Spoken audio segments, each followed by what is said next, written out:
उन दिनों की बात है जब मैं अपनी नौकरी की तलाश में इलाहाबाद से मिलकर लखनऊ आया था।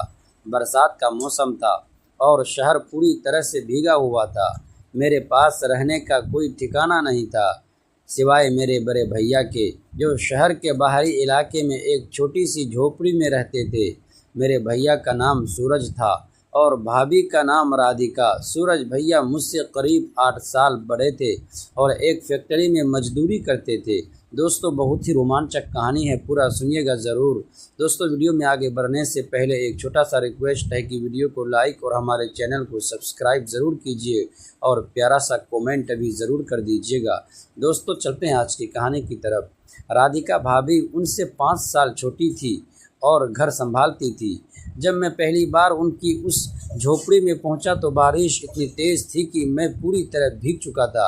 भाभी ने दरवाज़ा खोला और मुझे देखकर पहले तो चौंकी, फिर एक प्यारी सी मुस्कान दी। उन्होंने लाल रंग की साड़ी पहनी हुई थी और उनके बाल गीले थे, शायद वह भी अभी अभी नहा कर आई थी।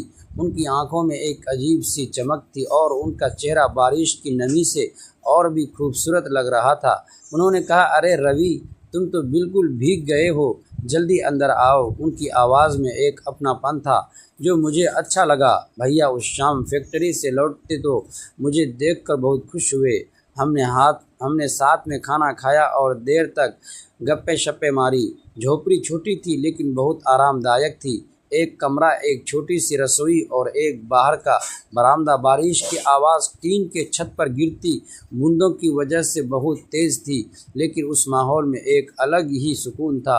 रात होते होते बारिश और तेज़ हो गई, बिजली चली गई और पूरी झोपड़ी में अंधेरा छा गया। भाभी ने एक लालटेन जलाई जिसकी रोशनी में उनका चेहरा और भी खूबसूरत लग रहा था। मैं अपने आप को रोक नहीं पाया और बार बार उन्हें देखने लगा। वो 25 साल की थी, गोरी रंगत, लंबे काले बाल। रात के करीब 10 बजे होंगे जब बारिश ने उन दोनों की बात में जब मैं अपनी नौकरी की तलाश में इलाहाबाद से मिलकर लखनऊ आया था। बरसात का मौसम था और शहर पूरी तरह से भीगा हुआ था। मेरे पास रहने का कोई ठिकाना नहीं था सिवाय मेरे बड़े भैया के, जो शहर के बाहरी इलाके में एक छोटी सी झोपड़ी में रहते थे। जब मैं वहां पहुंचा तब शाम ढल चुकी थी। आसमान में काले बादल छाए हुए थे और हल्की हल्की बारिश अब भी हो रही थी। कच्ची सड़क पर कीचड़ इतना था कि हर कदम संभल कर रखना पड़ रहा था। दूर से झोपड़ी की टिमटिमाती लालटेन दिखाई दे रही थी। वही मेरे लिए उस अनजान शहर में उम्मीद की एक किरण थी। भैया ने दरवाज़ा खोला तो उसके चेहरे पर थकान साफ झलक रही थी, लेकिन मुझे देखते ही उनकी आंखों में खुशी चमक उठी। अरे तू आ गया, चल अंदर आ, भीग गया होगा, उन्होंने मुस्कुराते हुए कहा। झोपड़ी छोटी थी लेकिन उसमें अपनापन भरा हुआ था। एक कोने में मिट्टी का चूल्हा था, दूसरे कोने में पुरानी चारपाई। छत से कहीं कहीं पानी टपक रहा था, जिसे रोकने के लिए नीचे बर्तन रखे गए थे। उस रात हमने साधारण खाना खाया, रोटी, आलू की सब्जी और गर्म चाय, लेकिन उस भोजन में जो सुकून था वो किसी बड़े होटल में भी नहीं मिल सकता था। अगले दिन से मेरी नौकरी की तलाश शुरू हो गई। सुबह सुबह मैं फाइल में अपने प्रमाण पत्र रखकर निकल पड़ा और शाम तक एक दफ्तर से दूसरे दफ्तर के चक्कर लगाता। कई जगहों पर आवेदन दिया, कई जगहों पर इंटरव्यू भी हुआ, लेकिन हर बार कोई न कोई कारण बताकर मना कर दिया जाता। दिन बीतते गए, जेब में रख के थोड़े बहुत पैसे भी खत्म होने लगे। मन में निराशा घर करने लगी थी। उन शाम में बहुत उदास होकर झोपड़ी लौटा। बाहर तेज़ बारिश हो रही थी। मैंने भैया से कहा, शायद मुझसे नहीं होगा, इतने दिनों से कोशिश कर रहा हूँ लेकिन कहीं काम नहीं मिल रहा है।